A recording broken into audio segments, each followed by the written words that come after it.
Há pessoas cuja maldade é óbvia, como um raio que corta a noite. Outras, porém, são mais traiçoeiras. Vêm envoltas em gentileza, vestidas de normalidade. São aquelas que se escondem à vista de todos, que transformam a confiança alheia em instrumento de destruição. Imagine, por um momento, alguém que soube transformar a caridade em comércio, o cuidado em comércio e o amor que se esperava para uma criança em motivo para lucro. Imagine essa pessoa sussurrando promessas em corredores onde a vergonha e o desespero eram mais fortes que a lei. A perversidade aqui não é um grito abrupto, é uma infiltração. Começa com um pedido de ajuda, um envelope com algumas moedas, uma promessa de cuidarei bem, e termina, para muitos, em silêncio.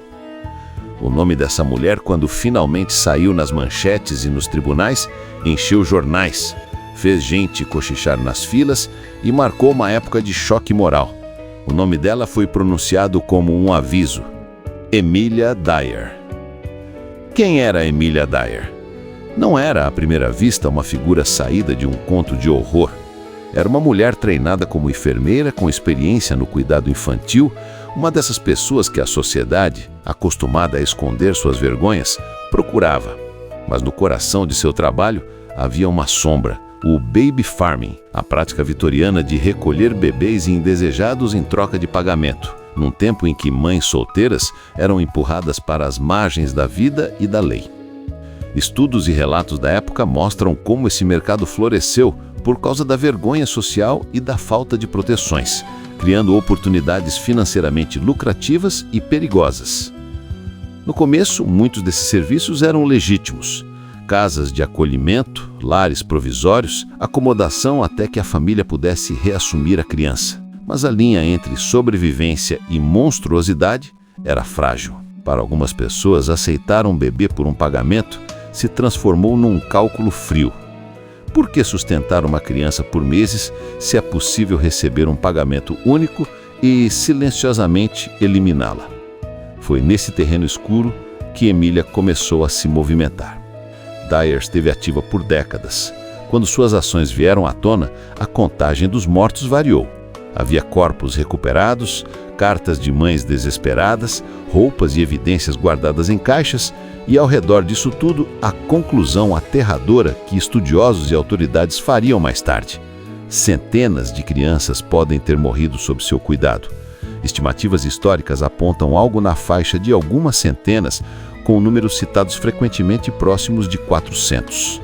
Não é uma cifra exata, muitos corpos nunca foram encontrados, mas o terror por trás desse número é real e carregado de provas circunstanciais.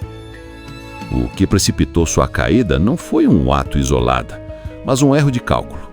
Um pacote mal atado deixado no rio foi avistado. Dentro, o que restou de uma criança trouxe pistas que ligaram àquela mulher que sempre mudava de cidade quando os rumores começavam. A investigação, iniciada a partir desse achado, juntou fios, etiquetas de estações, papéis com nomes com escritas esmaecidas e testemunhas que lembraram vagamente de um rosto numa estação ou de uma mulher que prometera cuidados e desaparecera com a criança. Foi assim que, em março e abril de 1896, as autoridades começaram a cercar o círculo que finalmente a levaria à prisão. No tribunal, a verdade que parecia impossível tomou forma. Confissões antigas, históricos de commitments a asilos, a rotina de mudar de endereço, os testemunhos de parentes e intermediários, tudo compôs um quadro de anos e anos de vítimas. Em abril de 1896, ela foi presa e, em junho daquele mesmo ano, foi condenada e executada. A queda de Emilia Dyer se tornou um divisor de águas, não apenas pelo horror dos crimes, mas porque escancarou uma ferida social, a forma como uma sociedade pode, mesmo sem intenção, oferecer abrigo à exploração quando vira as costas para a pobreza e a vergonha. Mas a história que você ouvirá neste vídeo não é apenas sobre datas e condenações. É sobre o que permitiu que isso acontecesse: instituições falhas, atitudes públicas e a economia da vergonha. É sobre mães que acreditaram em promessas e desapareceram em silêncio, sobre um mercado que lucrava com o segredo e sobre uma mulher que soube, de forma calculada, transformar tudo isso num mecanismo de morte. Na próxima parte, vamos desgrudar cada peça desse quebra-cabeça. Veremos as primeiras pistas concretas, como os corpos foram descobertos, quem investigou, que provas materiais ligaram Dyer aos crimes e o que foi dito no julgamento que chocou a Inglaterra vitoriana. Vamos também trazer nomes, locais e datas exatas, pesquisados em documentos e reportagens da época, para que você tenha a história completa e fiel. Fique por perto, porque o que vem a seguir é mais sombra e, por mais que tente, nada prepara você para o alcance real dessa história. E se você chegou agora neste vídeo e ainda não conhece o nosso trabalho, essa é a hora. Já se inscreve no canal, deixa o like, comenta o que está achando desse caso e compartilha com aquele seu amigo que gosta de casos macabros assim como você. Eu sou o Malekith e você está no canal Vozes da Escuridão. A queda da Ogressa de Reading. Assassinatos, investigações e prisão.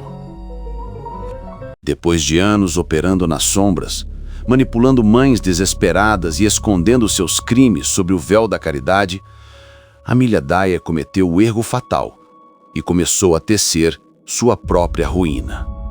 Os assassinatos mais brutais. Em janeiro de 1896, uma jovem mãe chamada Evelina Marmon, de apenas 25 anos, deu à luz uma menina ilegítima, chamada Doris, em uma casa de Cheltenham. Evelina, tomada pela vergonha social e sem perspectivas, procurou uma mulher respeitável para cuidar da criança. E acabou encontrando, por meio de um anúncio, alguém que dizia ser exatamente isso, uma cuidadora confiável. Mas Mrs. Harding não era quem parecia. Na verdade, era Amelia Dyer, usando um de seus muitos disfarces. Dyer levou Doris para 76 Mayo Road, Willesden, em Londres, onde morava sua filha Mary, Polly. Lá, utilizando uma fita branca de costura, daquelas usadas para bordar ou costurar roupas, ela começou a estrangular a bebê. A fita enrolada no pescoço da menina era uma de suas ferramentas letais. Era barata, discreta e depois podia ser descartada ou reutilizada. Ela envolveu o corpo de Doris num pano. Segundo relatos, com a ajuda de Polly, manteve parte das roupas e descartou o restante em um penhor, como se fossem pertences de uma criança que fora adotada ou desamparada.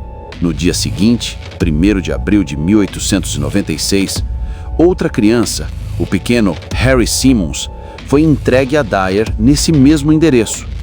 Mas não havia fita nova disponível para estrangulá-lo. Então, Amelia cortou o que havia sido usado no pescoço de Doris e usou para matar Harry também. No dia seguinte, 2 de abril, os dois corpos foram empilhados em uma carpet bag, uma espécie de saco/mala grande, junto com tijolos para dar peso. Essa mala pesava o suficiente para afundar, ou era o que ela esperava. Então, ela os conduziu até um local que conhecia muito bem, o Caversham Lock, nas margens do rio Tamisa, em Reading, Berkshire. Lá, forçou a mala entre os trilhos das grades da margem e deixou que ela caísse na água. A descoberta que iniciou tudo. Mas algo que Amelia Dyer não previu aconteceu. Ela não pesou a mala com cuidado suficiente. No dia 30 de março de 1896, um barqueiro navegando pelo Tamisa, perto de Reading, encontrou um pacote flutuando. Ao abri-lo, horrorizou-se. Era o corpo de uma bebê, envolto em papel marrom. A vítima seria posteriormente identificada como Helena Fry. Os investigadores examinaram o embrulho com cuidado. O papel tinha um rótulo que os levaria a uma pista decisiva. Indicava a estação ferroviária de Temple Meads, em Bristol, e continha o nome de Mrs. Thomas como remetente. Com esta pista, os policiais de Reading começaram a conectar os pontos. O detetive constável Anderson, da força policial local, fez uma análise microscópica do papel que envolvia o corpo. ele conseguiu decifrar, em letras quase apagadas, o nome de Mrs. Thomas e um endereço parcialmente legível. A partir disso, a casa de Redding, onde Dyer vivia, foi colocada sob vigilância e a polícia começou a traçar seu histórico. Eles sabiam que ela mudava de nome com frequência, Mrs. Thomas entre outros, e se deslocava para despistar. No mesmo período, a polícia usou uma estratégia ousada. Enviaram uma jovem mãe para fingir-se ser solteira e interessada nos serviços de adoção oferecidos por ela. Essa mulher serviu como isca para confirmar as atividades de Dyer e garantir um momento para a prisão. A batida policial e evidências horríveis. Em 3 de abril de 1896, a operação policial se concretizou. Quando Dyer abriu a porta de sua casa para receber a suposta cliente, ela se deparou com 2 policiais, Anderson e outro sargento, que a prenderam no ato. Dentro da casa, os investigadores foram recebidos por um cheiro repugnante. Uma forte decomposição pairava no ar. Embora não tivessem encontrado corpos no local, as evidências eram avalaçadoras. Rolos da mesma fita branca usada para estrangular bebês, correspondências, telegramas de arranjos de adoção, recibos de anúncios em jornais e cartas de mães ansiosas querendo saber sobre as crianças que entregaram para Dyer. Além disso, foram encontrados muitos trajes infantis, roupas de bebês que, por suas provas circunstanciais, pertenciam às crianças sob seus cuidados. A busca no rio e mais corpos. Enquanto Dyer estava presa, as autoridades não descansaram. Durante o mês de abril, a polícia dragou Tamisa próximo ao ponto onde o pacote com Helena Fry havia sido encontrado. 6 outros corpos de bebês emergiram das águas. Todos tinham uma terrível semelhança. Fita branca de costura ao redor do pescoço.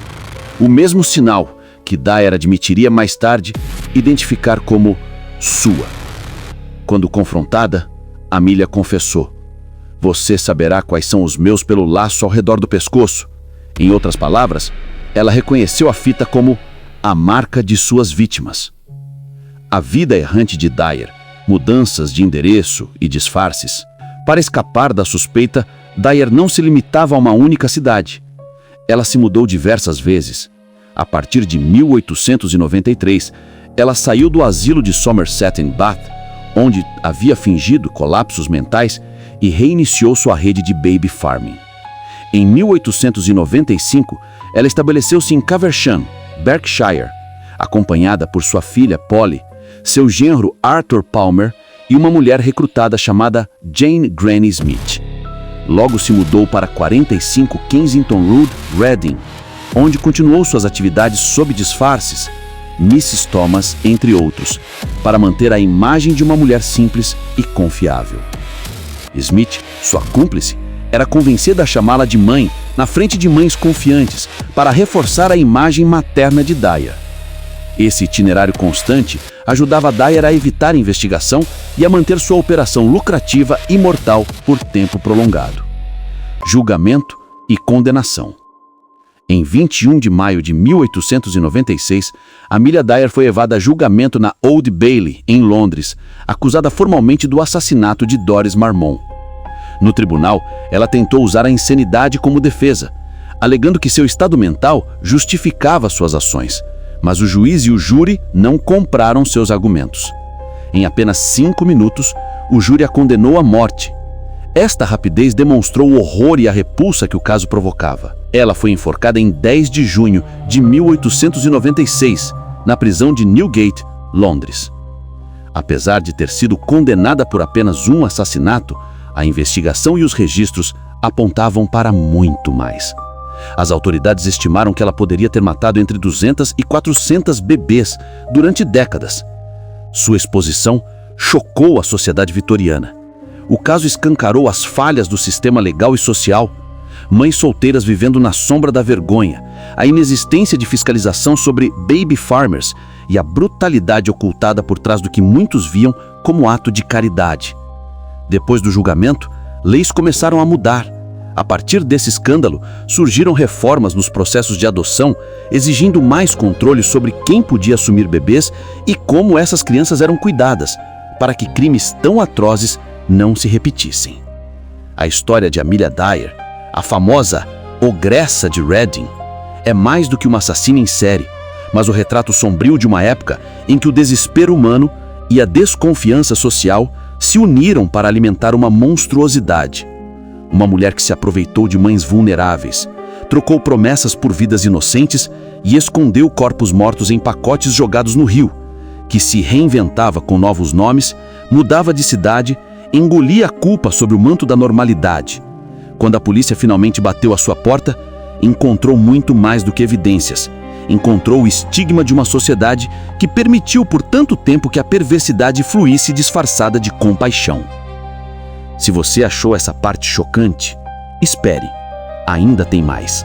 Na próxima etapa, vamos mergulhar nos depoimentos do julgamento, ver o que os pais afetados disseram, como a mídia da época pintou esse crime e quais foram as consequências de longo prazo para o sistema de adoção na Inglaterra vitoriana. Julgamento, reações da imprensa e legado de Amelia Dyer.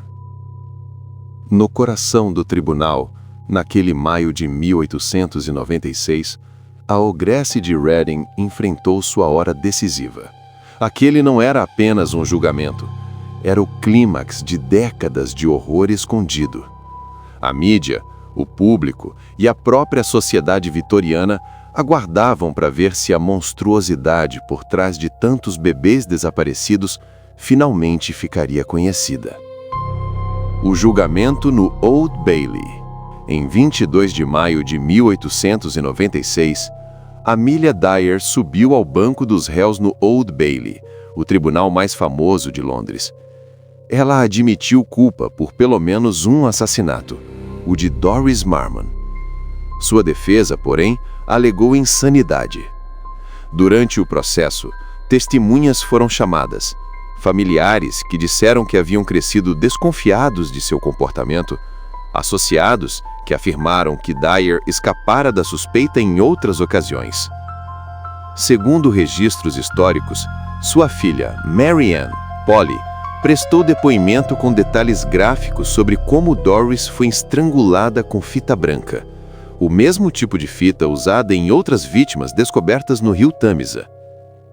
Houve ainda testemunhos de homens que afirmaram tê-la visto quando Dyer descartava corpos perto de Cavers Hemlock, reforçando o papel decisivo dessas evidências para a acusação. Apesar da defesa baseada na insanidade, ela havia sido internada 2 vezes em asilos em Bristol, segundo a própria. O promotor argumentou que tudo não passava de encenação. As internações vinham justamente nos momentos em que ela temia estar sendo investigada. E o júri não perdeu tempo. Levou apenas 4 minutos e meio para condená-la. A pressa na decisão refletia a repulsa e a convicção imediata de que aquilo não era apenas um crime isolado.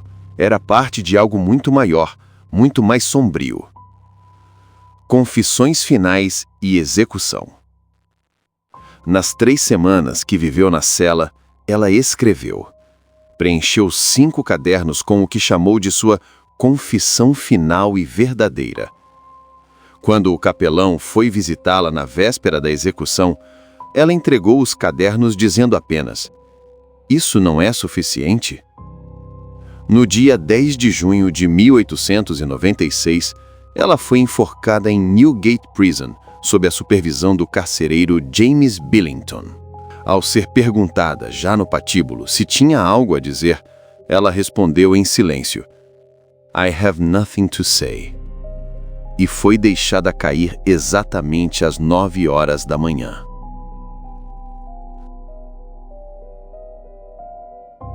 A reação da imprensa vitoriana.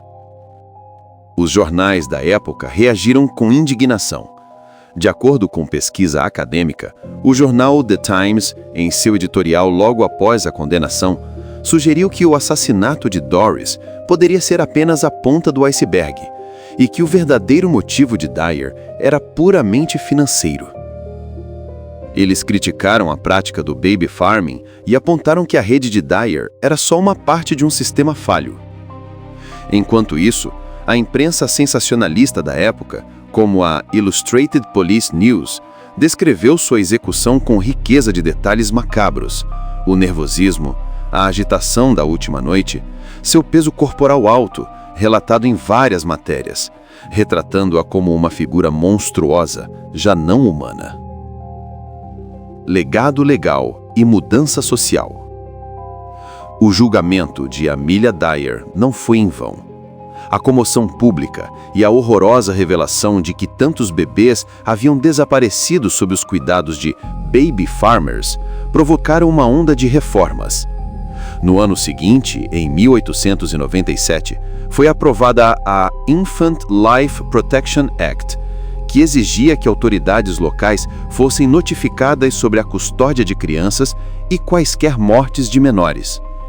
Décadas depois, outras legislações mais rígidas sobre adoção e proteção infantil continuaram a surgir, impulsionadas pelo escândalo Dyer e pelo trabalho contínuo de organizações como a NSPCC, National Society for the Prevention of Child Cruelty. Em outras palavras, a tragédia que Dyer espalhou forçou a sociedade vitoriana a encarar os buracos do sistema, e a lei precisou correr atrás para tentar impedir que novos horrores semelhantes acontecessem. Repercussão cultural e assombração histórica. Mais de um século depois, a presença de Amelia Dyer continua assombrando, literal e simbolicamente. Alguns afirmam que seu espírito ronda os corredores do Old Bailey. Trabalhos jornalísticos recentes registram relatos de aparições fantasmagóricas, sussurros nos corredores, até ruídos de passos por salas vazias.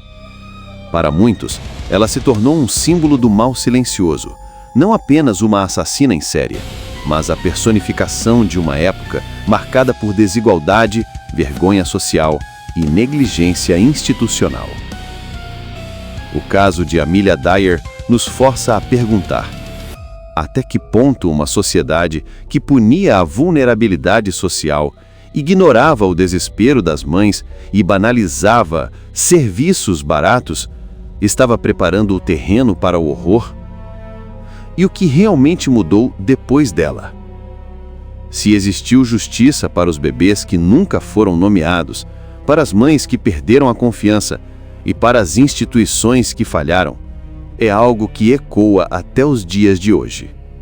Se você está gostando do vídeo e ainda não é inscrito no canal, essa é a hora.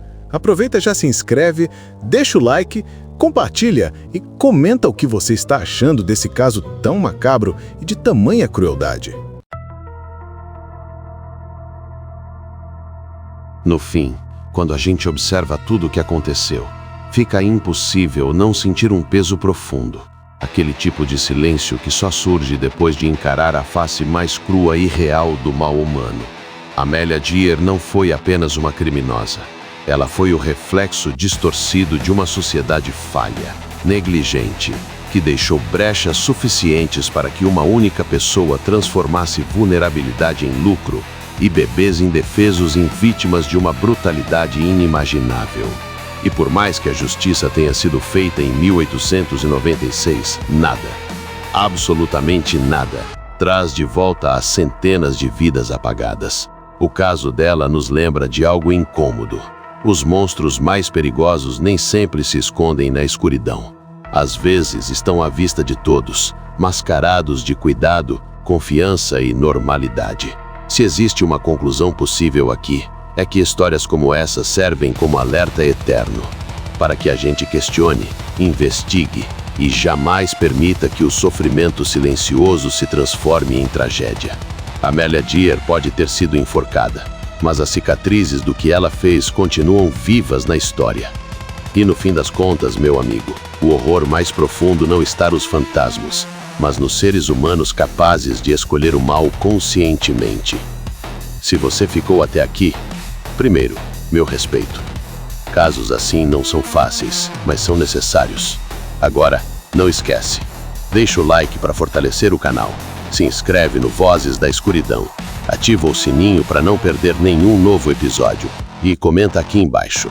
Você acredita que Amelia Dyer é a pior assassina da história britânica?